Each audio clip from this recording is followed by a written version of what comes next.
Bueno, hola a todo el mundo. Veo varias personas que conozco ya de una visita recién que tuve a Guatemala.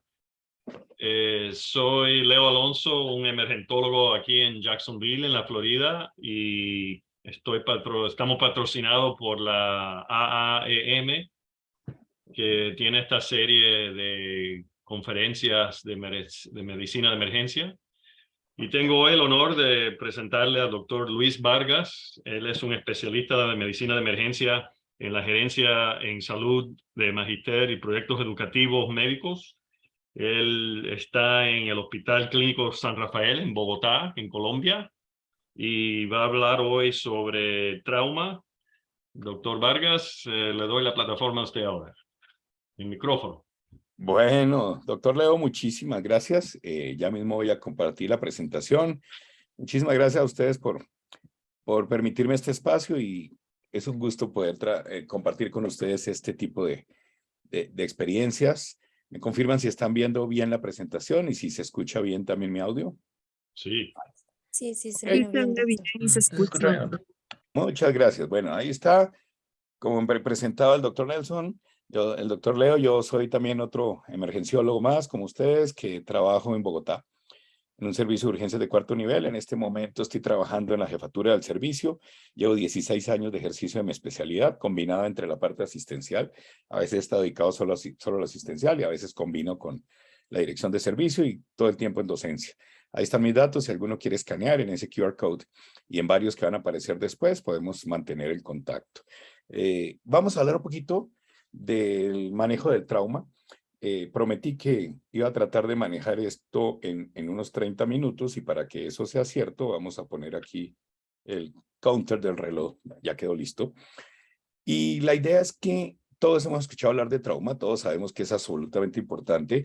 Eh, Tengo que hacer un conflicto de intereses, no tengo ningún convenio económico ni nada de por medio con AAM, solamente el gusto de compartir con ustedes estos temas y eso sí, todas las relaciones académicas que día a día se fortalecen con diferentes sitios. Entre estos, el logo que ven aquí es de la Asociación Colombiana de Especialistas en Medicina de Urgencia y Emergencias, ASEM, y a la ALACEP, que es la Asociación Latinoamericana de Cooperación en Emergencias y Desastres, de la cual he entregado la presidencia hace un año. Este es el sitio web es mi sitio web, donde hago casi toda la educación. Comenzando entonces, ¿por qué seguimos hablando de trauma y qué es lo que vamos a ver? Entonces, primero, si uno quiere contar una historia, porque hoy día está de moda storytelling, que si usted quiere que alguien le escuche algo, cuéntelo como una buena historia. Mi historia arranca en por qué se nos mueren los pacientes de trauma, arranca en cuanto a lo que muchos hemos escuchado de la revisión primaria del ABC del trauma, y ahí voy a empezar a intervenir, y por eso titulé esta conferencia como ¿qué tiene y qué le falta a la TLS? No porque tenga nada a favor ni nada en contra, al contrario, me parece que los cursos de entrenamiento son maravillosos. Soy instructor ATLS, instructor también de varios cursos de BLS, ACLS, de la American Heart, pero nosotros como médicos, como especialistas, tenemos que tener una mente abierta. Todos los días las cosas cambian, nada está escrito en mármol y tenemos que confrontar y ser bastante escépticos, como existen las páginas y podcasts, para saber qué hacemos. Vamos a hablar algo de preparación, de triage y de apoyo diagnóstico. Pero ¿por qué tenemos que seguir hablando de trauma a estas alturas? Porque definitivamente se ha visto que si entrenamos a nuestro personal médico de los servicios de emergencias y de prehospitalaria en trauma, mejoramos pronóstico. Porque el trauma sigue siendo la principal causa de muerte en las 4 primeras décadas de vida, y no solo en Norteamérica, Centroamérica, sino también en islas del Caribe y varios países de Latinoamérica. Porque si optimizamos el transporte y el manejo de pacientes, les va a ir bien. Y además que si seguimos capacitando a toda la gente que nos rodea, el mejor beneficiado va a ser el paciente. E independientemente de las cosas, y ya empezamos a hablar con evidencia, se recomienda que todos los pacientes severamente lesionados sean transportados directamente al sitio apropiado. Y esto estamos hablando de un centro de trauma. Ahora bien, si vamos al modelo norteamericano, allá lo que hablan centro de primer nivel o trauma center, muchos de los países de Latinoamérica no lo tenemos como esa forma. Al contrario, por ejemplo, en Colombia los niveles es distinto. Aquí el hospital de primer nivel es el más básico, donde incluso puede haber solo médico general, general practice, physician, hasta el más avanzado que es tercero, y digamos que han hablado de un cuarto nivel, pero ha sido como un plus, que el cuarto nivel es el que hace trasplante, el que hace cirugía de neuroquirúrgica complicada y ya ese tipo de cosas. pero realmente debemos llevar el paciente al sitio de trauma más adecuado del lugar donde usted se encuentre. Y definitivamente, si vamos a ir a publicaciones complementarias como las guías europeas del manejo de sangrado mayor, también nos habla de la ventaja que hay de buscar el hospital adecuado para el paciente adecuado. Ahora, se ha hablado de la distribución trimodal del trauma y no ha pasado de moda. Resulta que algunos pacientes se mueren en un momento justo, en el momento de ocurrir el trauma, y muchos de estos no podemos intervenir. Así el trauma ocurra frente al Hospital San Rafael donde trabajo, a la Fundación Santa Fe, no sé, al Jackson Memorial. Estos pacientes pueden ser que tengan lesiones tan severas como lesión de tronco cerebral, ruptura de grandes vasos, que a veces no se puede hacer mucho por ellos y no nos llegan incluso al servicio de urgencias. Pero hay un grupo de pacientes como los que sí nos alcanzan a llegar a los servicios de urgencias, y es donde ha entrado un concepto de distribución trimodal, porque se mueren en minutos a horas después del trauma, y de ahí viene la famosa y discutida hora dorada del trauma, y de ahí viene gran parte de las modalidades de entrenamiento, como es el ABCDE del trauma que han escuchado en varios cursos. Pero también hay una parte súper importante, que es el tercer grupo de pacientes, que pueden morirse incluso horas después del trauma, incluso días o semanas, y muchas veces son por complicaciones secundarias al manejo inicial. Y traigo a colación una experiencia muy pequeña, que fue cuando nosotros tuvimos en Colombia una avalancha por el deshielo de nuestro volcán Nevado del Ruiz, que arrasó con una avalancha a un pueblo entero que se llama Armero. Muchos pacientes llegaron a los hospitales, no, faltaban manos para ayudar, y muchos estudiantes incluso que no habían empezado rotación clínicas, estaban en los semestres primeros y segundos, terceros semestres de esto, llegaron a ayudar, y ante la falta de espacio y demás, pues terminaron suturando paciente y haciendo muchas cosas. Podría verse bueno, pero muchos de los pacientes tuvieron complicaciones severas por falla multiorgánica y demás más tardía. O aquel paciente que tú reanimas inadecuadamente al ingreso a urgencias y lo hemodiluyes, después en UCI vamos a ver la CID debido a esto. Entonces, la hora dorada del trauma, como les decía, ha sido discutida. Algunos dicen sí, algunos dicen no. Pues realmente no hay ningún estudio que diga que sí o sí no, y pues no hay nada ni lo vamos a demostrar si en el minuto 60 de ahí para atrás no se muere, en el minuto 61 de adelante les va peor. Lo que sí de todas maneras la evidencia recomienda es que el tiempo entre la ocurrencia de la lesión y el manejo definitivo del control del sangrado sea el mínimo posible, y es una recomendación grado 1A de varias de las referencias que les estoy mostrando en pantalla. Y este esquema sigue siendo válido, que es el del ABC. Y alguna vez en un congreso, cuando estaba de médico general, otro médico general en Medellín, a quien le tomé esta diapositiva, desafortunadamente no recuerdo su nombre, para darle la referencia, decía este ejemplo que me gustó mucho y lo reproduje en mis apuntes. Decía, mire, la A hay que tratarla primero porque es que mata más rápido que la B, o sea, mata a la velocidad de un cohete. La B, sí, tiene la velocidad de un avión, o sea, menos que un cohete. Mata más rápido que la C, pero pues si usted tiene un problema en la A, primero tuvo que haber corregido la A, si no la B no lo va a sacar. La C mata con la velocidad de un bote de vela, y la D mata con la velocidad de un vehículo de tracción animal. Entonces, de aquí se desprende que por eso es importante continuar con este esquema, y por eso aquí sí no se puede traspolar esquemas como el que cambiamos en la reanimación cardiopulmonar, que pasamos de una BC a 11AB. Definitivamente prepararnos es importante, un buen triage, tanto el triage diario de servicios de urgencias como el triage de incidentes múltiples, tiene que ser algo que maneje muy bien cualquier médico de emergencias. La revisión primaria, la resucitación, la revisión secundaria, que es de cabeza a pies, como lo dicen estructuras pedagógicas como la de la TLS, la reevaluación y el traslado a cuidados definitivos. Y definitivamente tienen que hacerse de manera simultánea, y tenemos que ser un equipo preparado, como los pingüinos que ya conocen de estas importantes series, y preparado desde las enseñanzas de hace muchos años, pero que muchos logramos más adherencia fue en los últimos 3 años por la epidemia del COVID, es tener todas unas precauciones universales que incluyen gorro, bata, guantes, una protección con máscara facial, ojalá N95 si tenemos pacientes con sospecha de contaminación por aerosoles, y usar protección todo, o sea, en Colombia la llamamos polainas, pero aquí le puse los sinónimos de varios países: zapatones, cubrebotas, shoe cover, como la quieras ver, y sobre todo la protección y gafas faciales. El equipo tiene que estar preparado, nuestra sala tiene que estar lista, pero involucra también una preparación y una comunicación entre el prehospitalario y el hospital, donde los pacientes sean llevados al hospital más adecuado y no solo al más cercano, donde el hospital además tenga tiempo de prepararse y que le avisen al hospital que lo van a llevar, cosa que no ocurre en la mayoría de nuestros hospitales en Latinoamérica. Cuando se escuchan las puertas del servicio de urgencias, ya es que llegan los 3 pacientes críticos y no sabíamos ni que iban a llegar.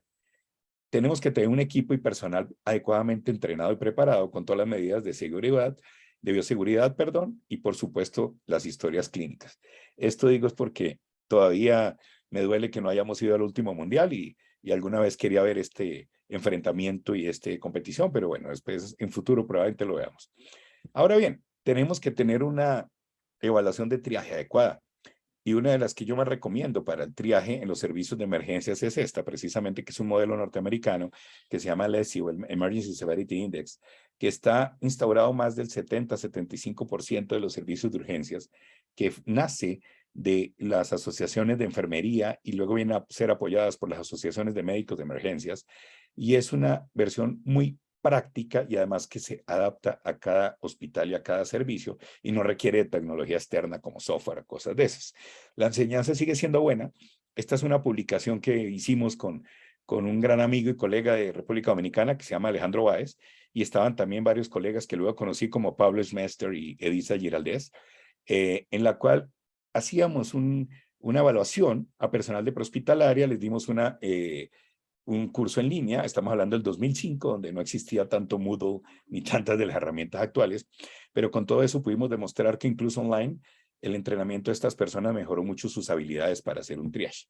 La evaluación primaria, han escuchado ustedes todas las formas y colores, A, B, C, D, y por eso les pongo diferentes dibujitos, modelitos y demás, pero lo que es importante es que si ustedes se enfrentan a un manejo de una vía aérea, siempre con control de la columna cervical, siempre sospechando que haya lesión, y se han preparado adecuadamente para el manejo tanto de la ventilación como de la oxigenación, para utilizar lo que se ha llamado durante mucho tiempo secuencia rápida de inducción, pero que también hoy día en muchos modelos educativos se habla como intubación asistida por medicamentos, que sepan hacerlo muy bien, que sepan cómo manejar y responder a una intubación difícil, que se entrenen en el manejo de vía aérea difícil para llegar a hacer un manejo quirúrgico cuando se requiera, como es una cricotirotomía o una máscara laringia, que es un apoyo cuando nos falla.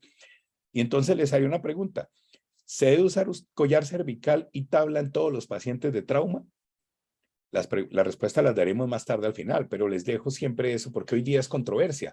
Cuando yo me crié y cuando trabajé en hospitalaria, teníamos que ponerle por obligación a todos.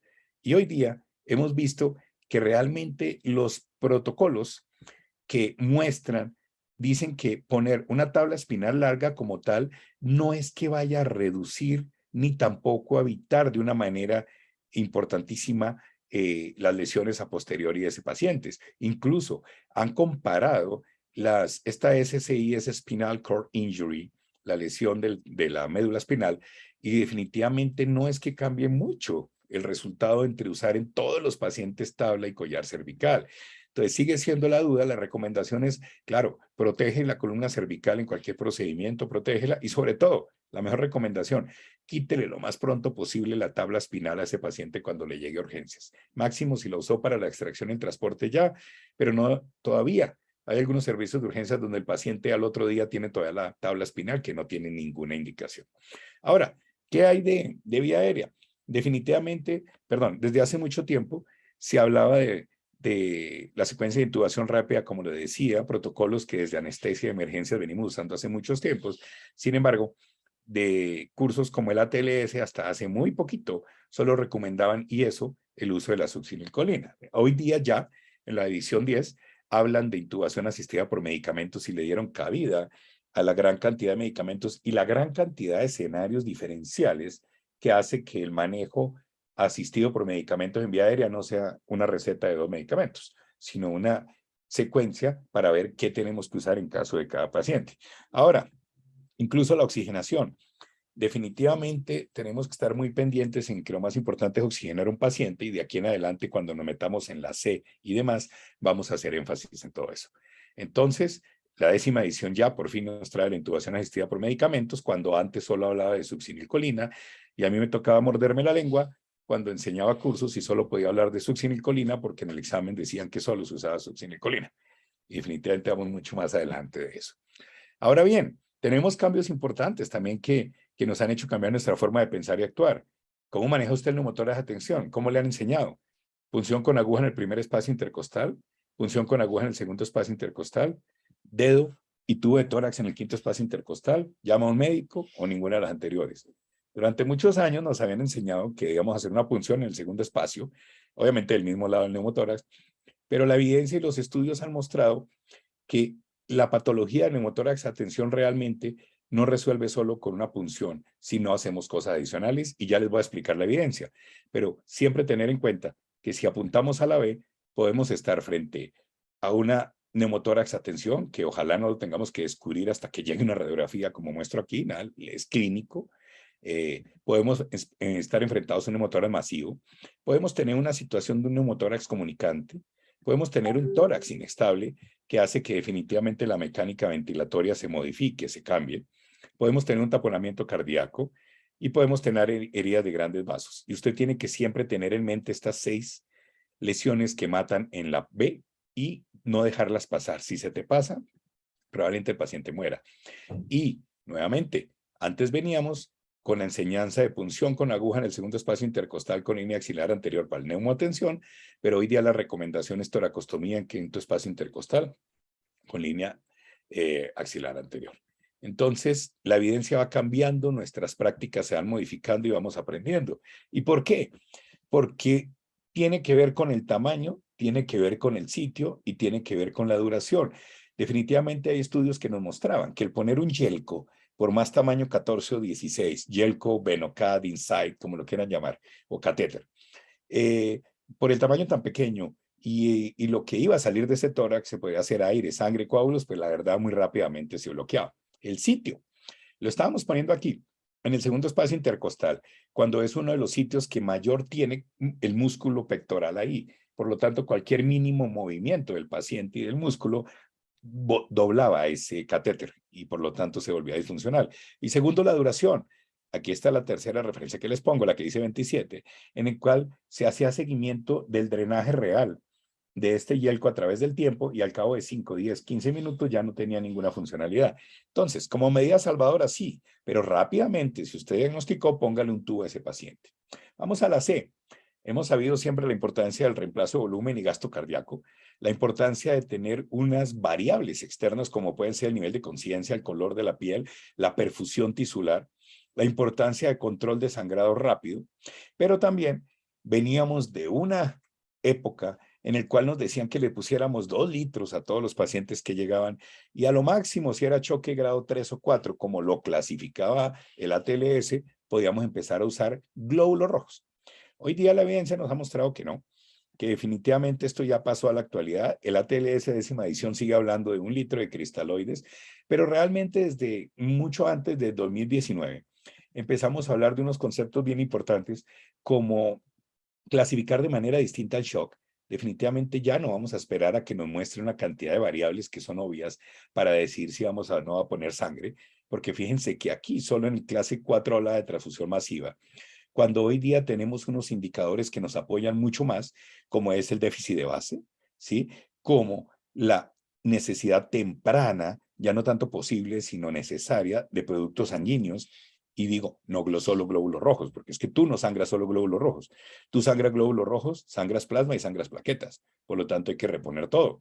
Y hoy día incluso la recomendación es que ni siquiera te esfuerces a poner cantidades grandes de líquidos, sino que desde hace muchos años nos vamos por la reanimación normovolémica, en la cual se recomienda, con una evidencia uno sé, que si tienes una sistólica por lo menos de 90, es suficiente para poder manejar la parte inicial de perfusión de un paciente y solo después de que se haya hecho el control intraquirúrgico de la fuente de sangrado podrías aspirar a tener mejores cifras.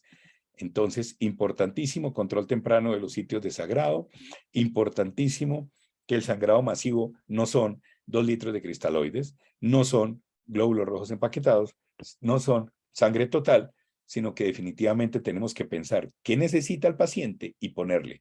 Y por eso hoy día pasamos de unos conceptos ya hoy tortuga, como 1 o 2 litros de cristaloides calientes, como solo sangre en clase 3 o 4 de shock, algo que incluso las guías de trauma de NICE y británicas nos hablaban hace mucho rato, que decía, piense en paquetes sanguíneos que incluyen glóbulos rojos, factores de coagulación y plaquetas, porque uno sangra los tres, y piense que lo tiene que hacer desde la parte temprana.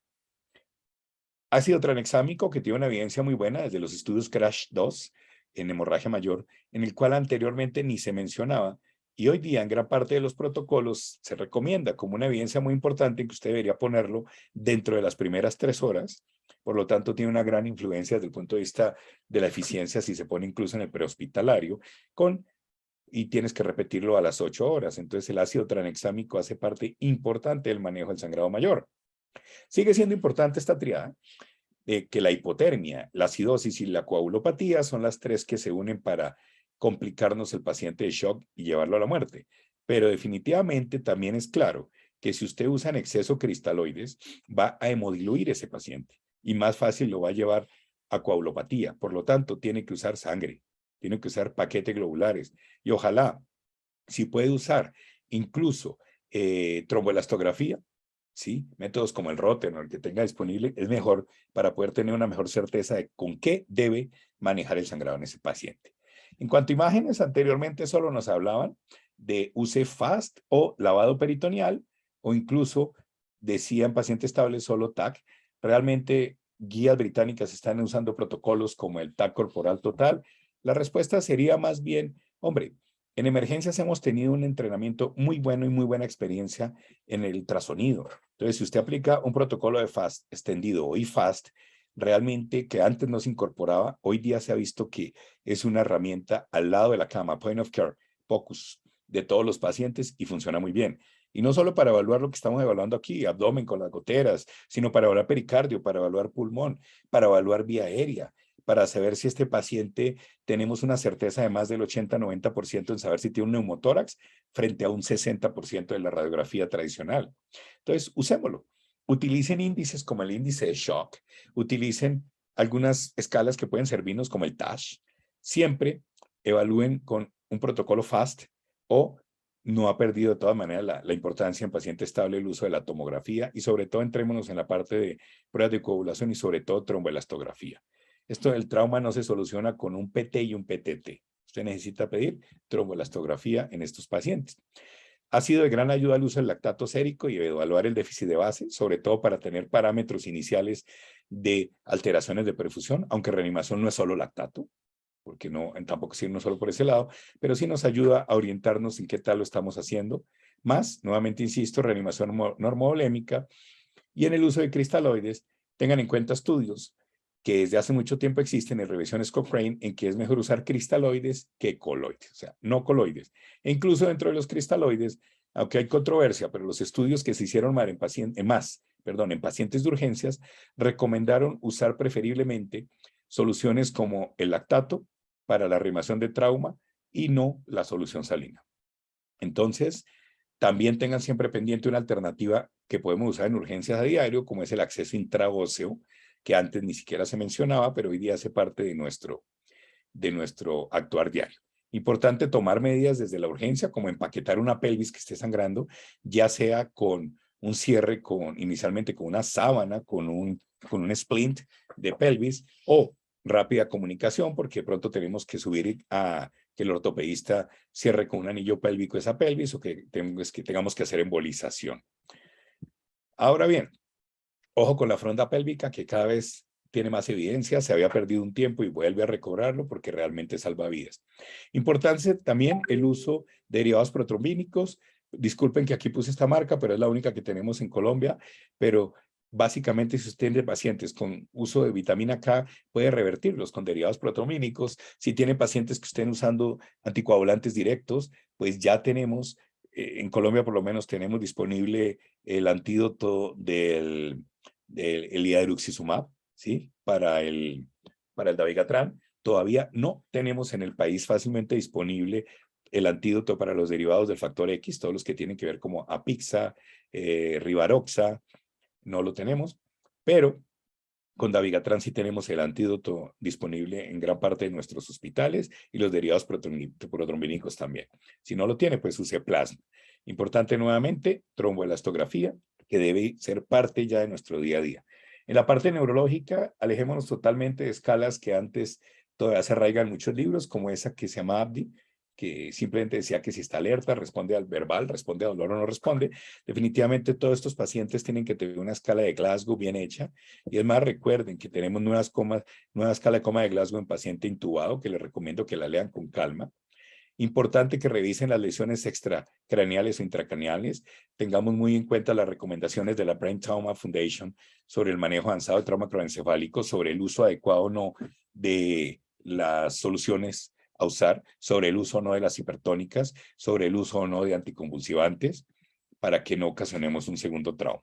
Y nuevamente, aquí cambia un poquito, aquí sí no se recomienda en trauma craneoencefálico que nos manejemos solo con una sistólica 90, sino al contrario, tenemos que tener presiones arteriales medias por encima de 80 para poder asegurar una perfusión cerebral adecuada. Nuevamente lo remito.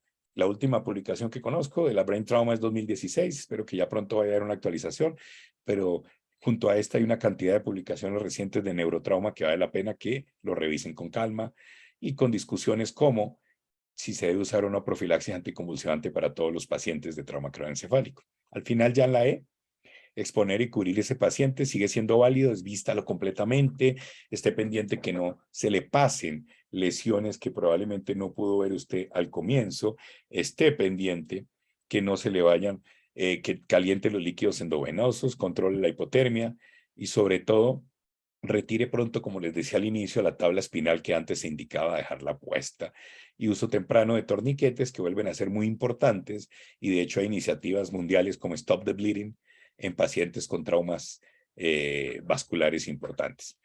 Siempre haga de la mano la resucitación. Si usted encontró cosas en vía aérea, proteja y asegúrela. Si tiene que oxigenar, oxigene a ese paciente. Terapia agresiva contra el shock. Catéteres y sondas en todos los orificios si son requeridos y si no hay contraindicación. Recuerden muy bien que ya definitivamente las indicaciones o las contraindicaciones de pasar una catéter vesical ya no son tan ciertas estas, como que hubiera sangre en meato, sangre en escroto, próstata no palpable. Realmente ya no son contraindicaciones directas y para pasar o no sonda. Importante sí en la sospecha de fractura de lámina acribosa del etmoides, no pasar sonda nasogástrica, porque acuerden que si hay fractura de base de cráneo, esa sonda nasogástrica puede terminar metida dentro del cerebro, entre los ventrículos cerebrales. Importante que desde la 10ª edición de ATLS y estudios de hace varios años de trauma, palpar la próstata no te descarta que tenga o no un trauma uretral. Así es que antes decía, no, si usted tocó próstata, ya tranquilo que no tiene trauma. No, eso no es así. Importante todos los adjuntos que al cabo de este momento usted, el paciente, hará mediciones seriadas de sus signos vitales, gasimetría arterial, saturación, capnografía, sondas gástricas o vesicales urinarias, lo que requiera, medición del gasto urinario, electrocardiograma. Siempre es importante de la mano tener en cuenta nuestras metas de resucitación, una diuresis de 50 cc hora o 0,5 a 1 cc kilogramo hora en adultos, siempre monitoreo continuo de estos pacientes. Tener en cuenta que la revisión secundaria debemos hacerla, pero siempre tener en cuenta que hemos solucionado los problemas que matan al paciente de la A, de la B, de la C y de la D, siempre continuando la resucitación, reevaluando el ABCD con un examen detallado. Eso no ha pasado de moda, sigue siendo importante en la revisión secundaria el examen detallado de cabeza a pies, buscando lesiones que tal vez en la fase inicial no vimos. Y ahí es cuando podemos hacer gran parte de los estudios de imágenes, completar estudios de ultrasonido, que hoy día las recomendaciones secuenciales, laboratorios o lo que requiera. No olvide que siempre tenemos que hacer y documentar una buena historia clínica que nos va a permitir que tengamos un buen seguimiento y trazabilidad del paciente, nos protege desde el punto de vista médico-legal y siempre de un examen detallado en esas historias, siempre detallar un examen neurológico completo, las imágenes o los exámenes de diagnóstico que hizo y la reevaluación. Las mnemotecnias para recordar los antecedentes también sirven, como el AMPLIA, que habla de alergias, medicamentos, P de patologías, LI como la última ingesta, si fuéramos en España dirían Levi's o libación, y A como ambiente, evento o mecanismo. Las placas, las que el paciente requiera, no quiere decir que a todos le debemos hacer solo estas 3 y únicamente, sino lo que se requiera, pero ten en cuenta de no hacer placas que no son necesarias en ese momento. O sea, con el perdón del colega de ortopedia, pero si en ese momento las radiografías comparativas y anguladas de tobillo, si tiene distracción o no, no importan. Esa no salva vidas, esa la hacemos cuando el paciente ya está estable. Usted enfóquese en salvar la vida a ese paciente, utilice escalas como el Nexus y las reglas de Canadá, tanto para la decisión de tomar imágenes tanto en trauma de cráneo como en columna cervical. Ayúdese de las listas de chequeo siempre con su equipo, ayúdese de una comunicación directa para que usted esté seguro que ya reevaluó al paciente, que tiene su monitoreo bien hecho, que tiene enfocado el tratamiento definitivo y trasládelo al sitio más adecuado. Si en su hospital cuenta con la unidad quirúrgica de capacidad para atender a ese paciente, pues súbalo siempre en compañía de su médico, del médico, o si tiene que ir primero a unidad de cuidados intensivos, pues envíelo. Si donde usted está no tiene disponible cuidado intensivo ni el nivel de complejidad quirúrgico, pues busque qué opciones de transporte tiene, pero siempre piense las condiciones, el momento y el equipo más adecuado. Calcule en qué lo va a llevar, cuánto se va a demorar ese paciente y a dónde lo va a llevar. Siempre tenga protocolos de entrega de paciente adecuados, como el SBAER o el SAER, que usted pueda en pocas palabras describir la situación, cuál fue su valoración, cuáles fueron los antecedentes, qué le evaluó usted al paciente, qué le ha hecho y qué recomienda. Antes no se hablaba de esto en los protocolos y hoy día lo usamos incluso para entregas de turno en todo lado. Fíjense que los problemas de aseguramiento que en Latinoamérica se ven en muchos países, pues también se ven en países como Estados Unidos. Esta diapositiva la tomé de alguna conferencia con el American College, en que decía, y se traduce aquí perfecto, usted no permita que los problemas de aseguramiento de su paciente vayan a interferir en un buen manejo. Usted dedíquese a hacer lo que el paciente requiere. Lo demás da tiempo. Y recuerde que la persona más importante en la sala de reanimación es el paciente. Los demás solo podemos ser eficientes si trabajamos como equipo de trauma, sin decirles cuál de estos es el emergenciólogo o la enfermera o la terapeuta o el cirujano que llegó a apoyarnos, sino que todos somos muy importantes por un beneficio común que se llama paciente. Muchísimas gracias. Esto era lo que quería contarles. Espero no haberme pasado, creo que 5 minutos del tiempo que había planeado. Si quieren o les gusta Twitter, pueden seguirme como Academia ER1 o escaneando este QR code que ven ahí. Si les gustan los podcasts, los invito, ya sean usuarios de Apple Podcasts, a escanear este código o buscar la palabra MDucast, me van a encontrar, o en Spotify también. Y si les gustan las redes sociales, con el mayor gusto estas son las mías, para que podamos seguir el contacto, o el canal de acceso libre de YouTube, donde podemos seguirnos viendo. Si tienen dudas, si tienen preguntas, inmediatamente el doctor Leo nos va a moderar la discusión, los comentarios, y así seguimos aprendiendo todos. Muchas gracias. Bueno, gracias, doctor Vargas. Una lectura muy interesante y con muchos temas importantes, ¿no? Le pregunto a la audiencia si tienen alguna pregunta para el doctor Vargas. Yo sí tengo varias preguntas, doctor. Voy a empezar. Adelante. Mira, yo me recuerdo la ATLS se formó más o menos al mismo tiempo que nuestra especialidad en este país y había cierta tensión porque en mi experiencia las investigaciones que nuestros colegas cirujanos tenían no era de alta calidad. Muchos, estoy hablando de hace varias décadas, yo creo que están mejorando. Pero, por ejemplo, ellos apoyaron dar esteroides para lesiones medular espinal por una década, después de que había sumamente mucha evidencia de que decía que eso no era necesario. Yo encuentro que la ATLS siempre está un poco atrasada a veces en cambiar su protocolo y su norma. ¿Qué opina usted de eso?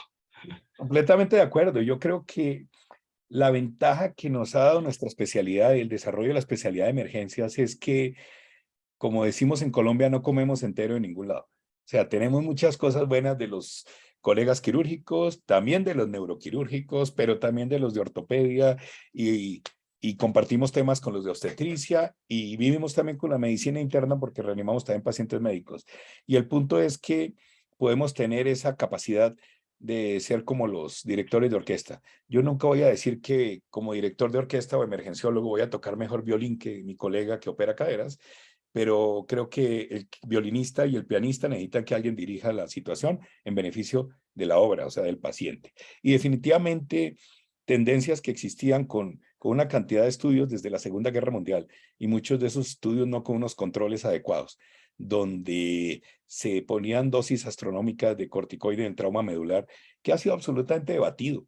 Pero sin embargo, de acuerdo contigo, todavía encuentra uno incluso neurocirujanos que lo recomiendan poner en trauma raquimedular. Y los estudios muestran que lo único que nos sirve el corticoide hoy día es para que el paciente desarrolle más problemas infecciosos y que le estemos dañando la inmunomodulación a futuro. Entonces hay que sacarlo de la cabeza. Pero incluso en algunos escenarios donde he podido ir a compartir, incluso había colegas que todavía tenían como en su formación la necesidad o el uso de corticoide en trauma craneoencefálico.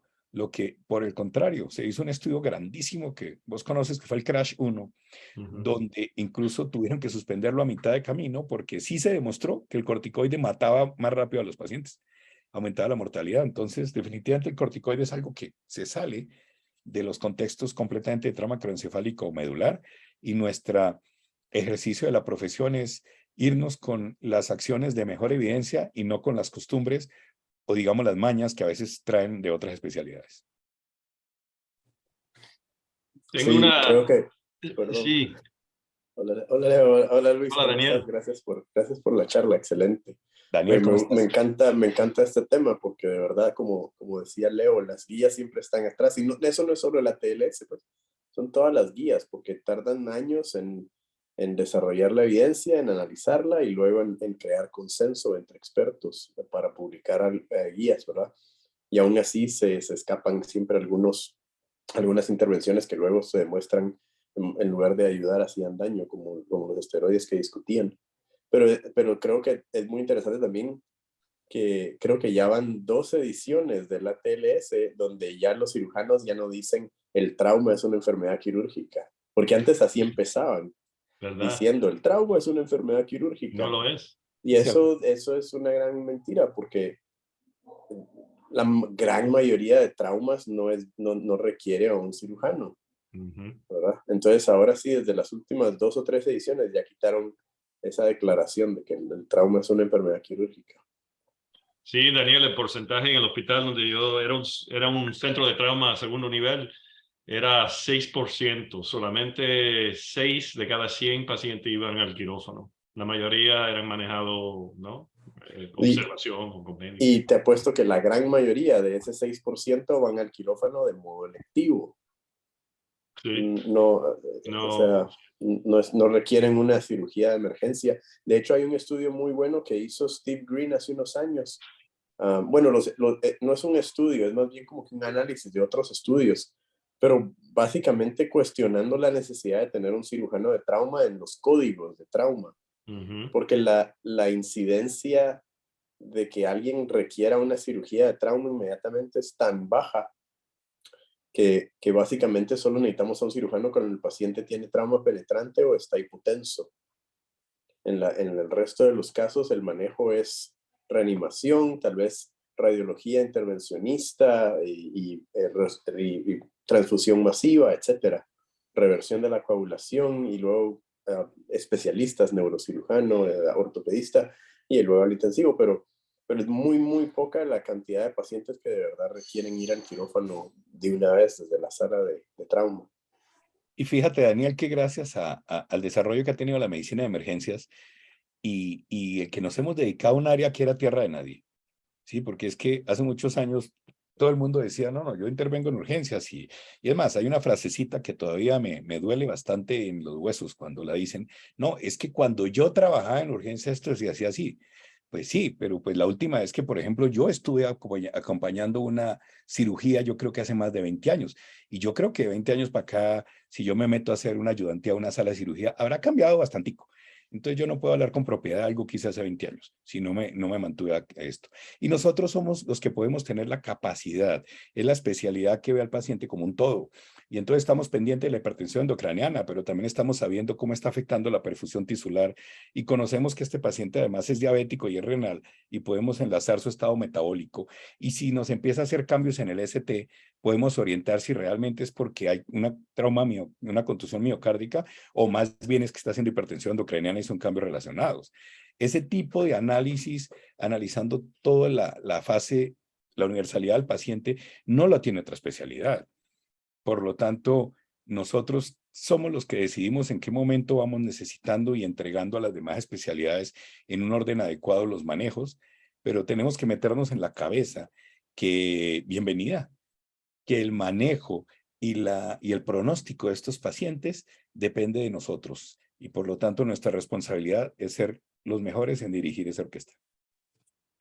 Lo que acabas de decir me recuerda a Peter Rosen diciendo, yo les decía a mis residentes que tenían que hacer una reanimación igual que el cardiólogo, hasta que vi a un cardiólogo haciendo una reanimación. Tal cual. Porque yo, de verdad, que si a mí me pegan un balazo, yo no quiero un cirujano de trauma manejando mi trauma, ¿verdad? Yo quiero un emergenciólogo. Sí. Tenemos esa, como tú decías, esa perspectiva global del paciente y desde manejo de vía aérea hasta diagnóstico, ultrasonido, intervenciones, es incomparable. Eso es lo que debemos fortalecer, es una de las cosas que tenemos que hacernos orgullosos y es una de las metas y las banderas que tienen que llevar nuestros residentes. Aprendan muy bien de todos sus profes, aprendan muy bien de todos los buenos ejemplos, porque de hecho ninguno de nosotros es el ejemplo ideal. Nosotros somos una colcha de retazos de lo que aprendimos, con la gran esperanza de que las generaciones venideras sean mejores que nosotros. Entonces, nuestro objetivo es supérennos y seremos felices.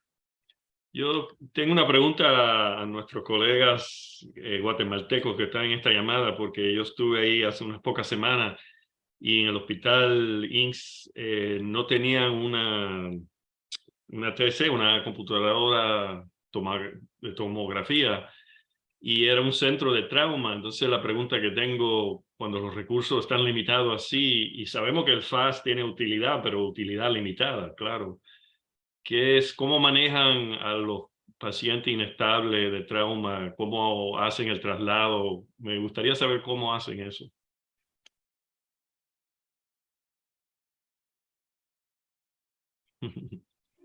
Bueno, no sé si me escuchan. Sí, sí. Hola, Shanti. Hola a todos. Pues precisamente estoy aquí en nuestro centro de trauma. Mira. Acá, pues, le comento, no es el hospital que usted conoce, doctor Leonardo. Acá tenemos un hospital que es, de hecho, es el único en Guatemala que maneja trauma propiamente, es del Seguro Social. Acá nosotros sí contamos con tomógrafo. Entonces, es la única diferencia que hay en cuanto al hospital de recepción de enfermedad común, que es el que usted conoce de zona 6. Entonces, acá lo que sí tiene derivado del interior de la República, que no tiene acceso a un tomógrafo, se viene directamente para acá. El hospital que recibe trauma de forma inicial, que viene de la parte norte o del oriente de Guatemala, llega a zona 6 y de ahí se deriva para acá, igual para hacer el estudio tomográfico en el caso de trauma. Entonces, acá pues sí tenemos esa ventaja, pero sí, al final sí nos queda un poco limitado porque solo lo tenemos en este hospital. Los hospitales que no son del Seguro Social, sino que son los públicos, los que son del Estado propiamente, eso sí, los dos de recepción, que es el Hospital General y el Hospital Roosevelt, cuentan con tomógrafo. Entonces, donde nos quedamos limitados ahí es que no hay resonancia magnética en ninguno de los tres. Entonces, ahí sí ya se tiene que derivar a un centro, a otro centro, ¿va? Por ejemplo, si se quiere ver algo más fino, más especializado, como monitoreos en cuanto a progreso en trauma craneoencefálico, ya secuelas, ¿verdad? Entonces, ahí sí ya lo tenemos que derivar. Pero estos que son propiamente de recepción directa de trauma, pues gracias a Dios sí ya contamos con tomógrafo desde hace unos años.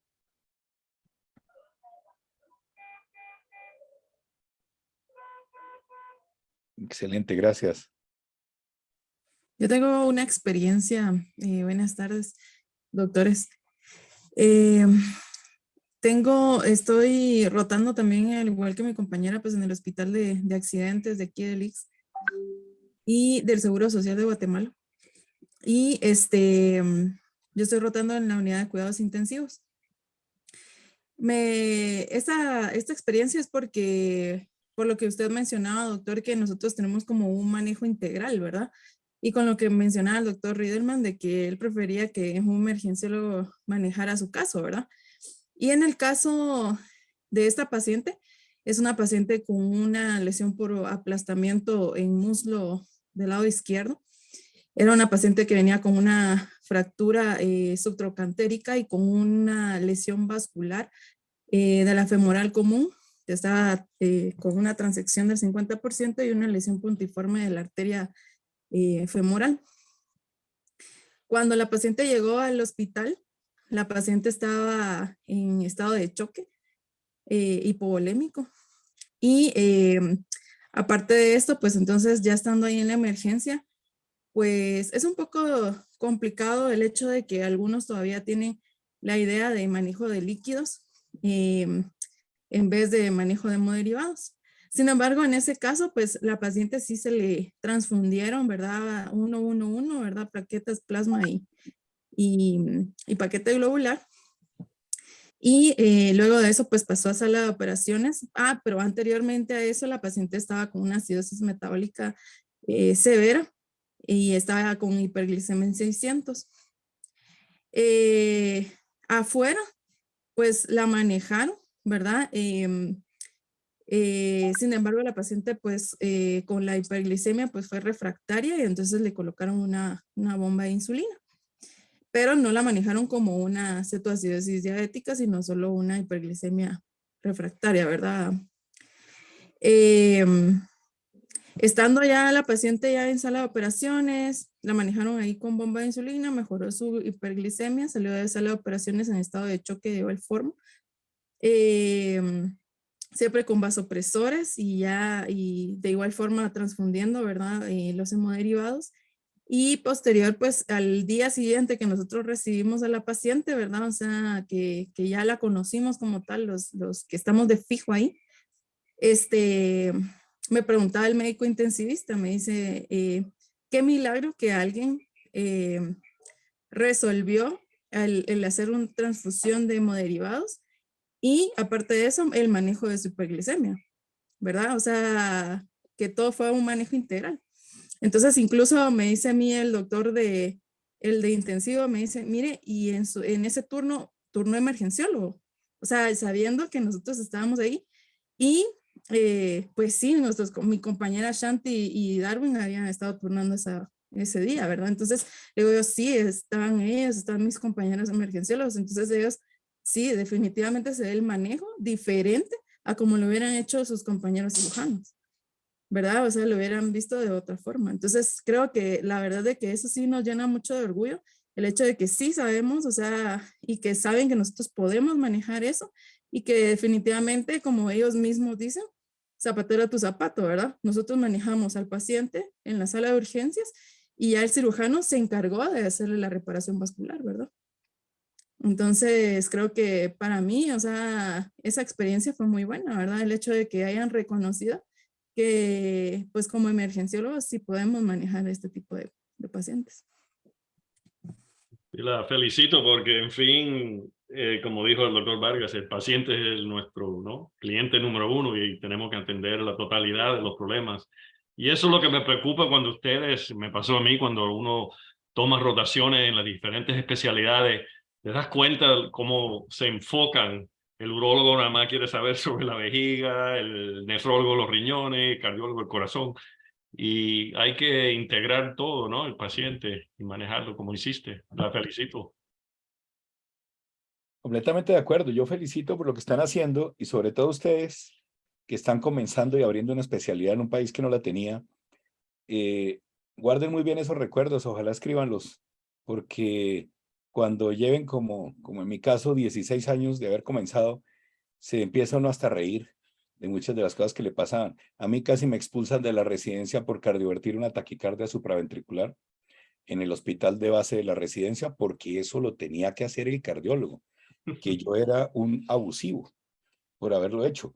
Y lo peor es que al otro día me llega otro igualito y me dice mi profe, que era un emergenciólogo recién graduado de Medellín, que justo llegaba como a mitad de nuestro primer año a apoyarnos y me dijo, manéjalo. Y yo le dije, no, porque si la cardiovierto me echan. Y me dijo, pues si no lo si no la cardiovierto lo echo yo de la residencia. Y me puso contra la pared, pero me dio uno de los mayores impulsos. Vamos a tener muchas experiencias, incluso en contra, porque era un lugar que era tierra de nadie y muchos se creían dueños y algunos se sorprenden para bien de los cambios que estamos generando en los servicios de urgencias, pero para otros les genera temor, porque no te voy a decir mentiras. Llega el momento en que hoy día, 16 años después, nosotros ya, los internistas que tenemos los servicios de urgencia están haciendo otra cosa. Ellos están cuidando a los pacientes de medicina interna que nosotros ya definimos, ya iniciamos y ya quedan hospitalizados, pero represados en el servicio porque de pronto no hay cama. Los cirujanos por ahí no pasan. Cuando nosotros llamamos se acercan o nos esperan en la sala y nosotros somos los pacientes ya reanimados. El neurocirujano, nada. Nosotros les decimos, vengo a este paciente, lo maneja así, en la imagen le vi esto. Eventualmente ellos ven remota la imagen y dicen completamente de acuerdo, nos vemos en salas. Pero ya hemos logrado esa confianza y ese respeto ganado con academia, con humildad también, pero pues con pisadas fuertes también. Sí, es verdad lo que dice. Yo tuve un cirujano amigo que dice, Leo, me siento como un técnico nada más, porque antes, cuando tenían un paciente con apendicitis, lo sospechaban, no hacían la tomografía, era una diagnosis clínica, lo ingresaban, hacían, ¿no? Lo observaban. Pero ahora le damos la diagnosis ya en un plato, como dicen, todo ya, resultado. Dice, ahora solamente soy técnico, dice, no soy médico. Tengo una pregunta, doctor, en cuanto a la proporción de productos sanguíneos. ¿Usted tiene una fórmula preferida o usa cierta proporción en la mayoría de los casos? Pues nuevamente nos enfrentamos como a la experiencia que nos comentaba la colega antes. Existen las condiciones ideales y las condiciones reales.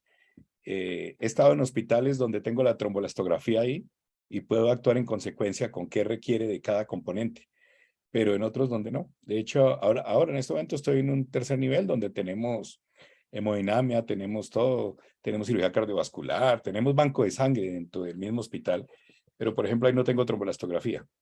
Entonces, tenemos que trabajar nuestros componentes más o menos 1-1-1, dependiendo del requerimiento y la evolución del paciente. Pero también, lo mismo que mencionaba la colega antes, tenemos muchos colegas que están en lugares donde ni siquiera tienen banco de sangre y lo que tienen es simplemente digamos, disponible algunas unidades, incluso a veces seronegativa, seropositiva, con posibilidad de llamar a un banco a X distancia para que les mande componentes y también sometidos a lo que haya. Entonces puede ser que pidan un CUPS de plaquetas y no habían.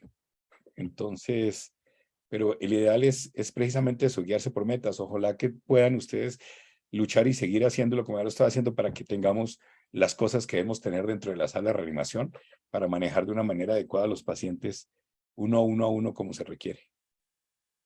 Gracias. Sí, nosotros dentro de la emergencia, pues no estoy segura. Realmente en las rotaciones que yo he estado, casi que no pedimos tromboelastograma en la emergencia todavía.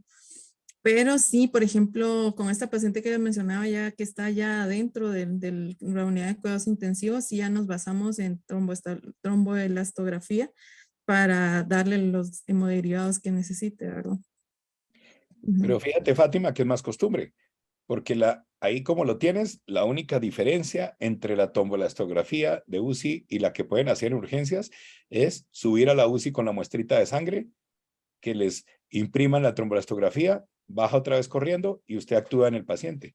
Porque ese paciente, cuando suba a UCI, han pasado muchas horas que eran muy importantes donde debió iniciarse la transfusión. Entonces, ya lo tienen, no importa si no lo tienes al lado de la sana reanimación, ya.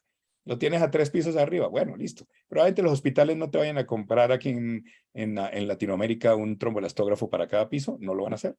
Pero tienes uno, ya lo tienes, úsalo. Ok, sí, me refiero más que todo a que, pues sí, definitivamente es lo mejor, ¿verdad? Pero Es lo que hablábamos anteriormente de que nosotros pues estamos como todavía por estar empezando de rotantes ¿verdad? Y entonces realmente no lo tienen como muy de base hacer una tromboelastografía más que solo la unidad de cuidados intensivos, pero sí definitivamente es la mejor opción, ¿verdad?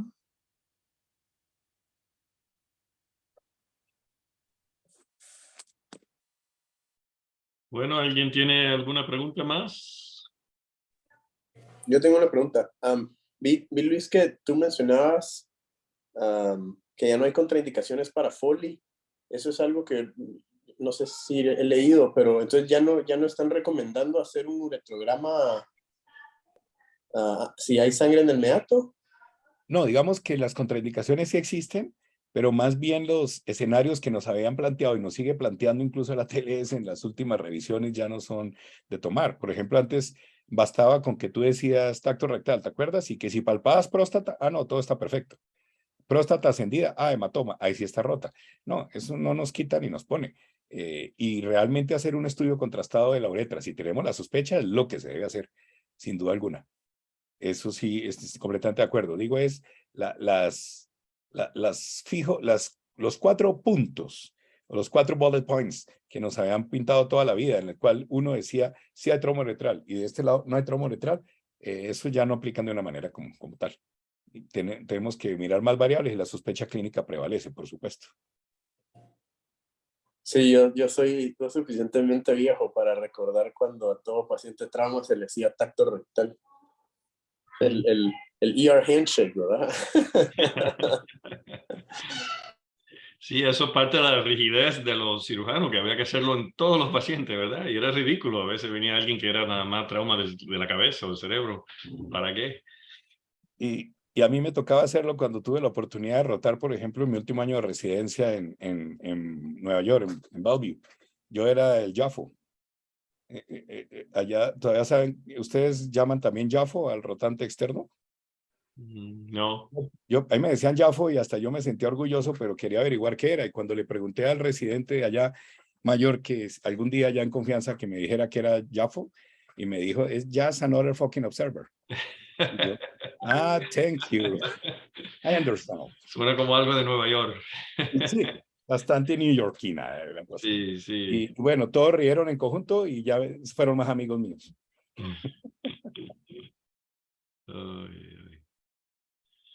Bueno, ¿algo más? ¿Alguna pregunta más? Esto ha sido muy interesante. Es un tema siempre muy candente, el trauma. Y sabes, regresando a los cirujanos en los Estados Unidos, como es tan bajo el porciento de los cirujanos que operan en trauma, mi entendimiento es que están perdiendo su habilidad y muchos quieren practicar cirugía general, ¿no? La colisectomía y lo que sea, porque están perdiendo el adiestramiento si se dedican solamente a trauma. Fíjese.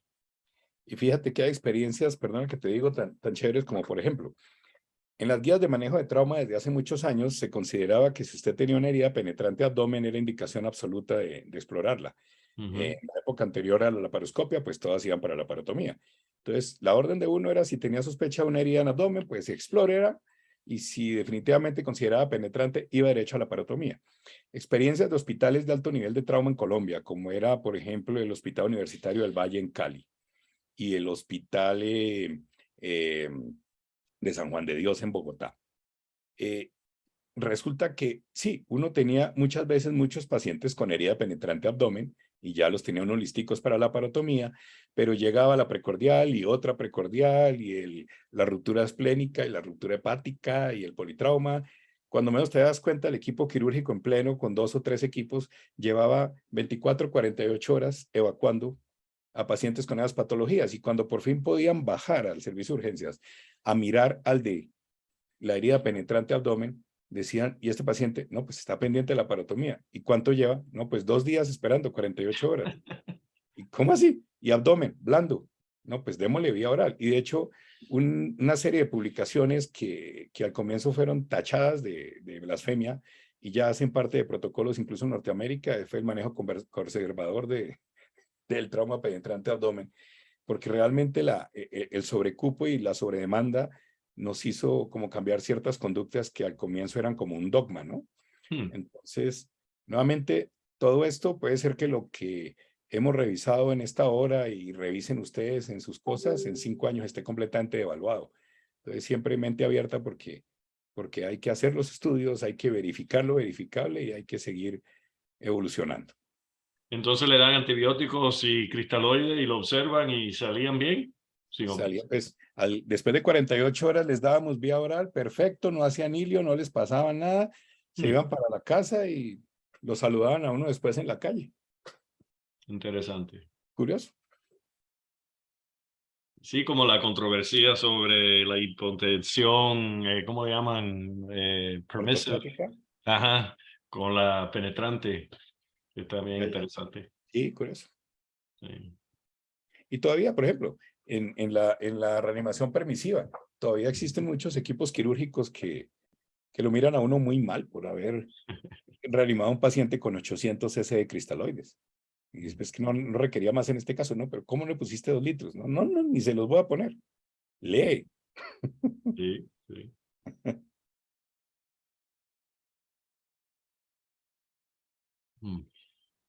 Bueno, ¿alguna pregunta más? Bueno, doctor, gracias, ha sido un placer y ojalá se ofrezca a dar otra charla en el futuro a nuestro grupo, nuestro equipo. Con el Y mayor gusto. quiero dar las gracias a todo el mundo por participar. Yo les doy muchísimas gracias a ustedes por la invitación y por haber podido compartir con el grupo de colegas que están y todo el grupo de residentes. Yo precisamente hice la maestría en educación porque me encanta la docencia y lo sigo haciendo y espero verlos en otra oportunidad. Feliz noche para todos. Bueno, feliz noche. Feliz noche, doctores. Adiós. Buenas noches. Feliz noche. Feliz noche. Feliz noche.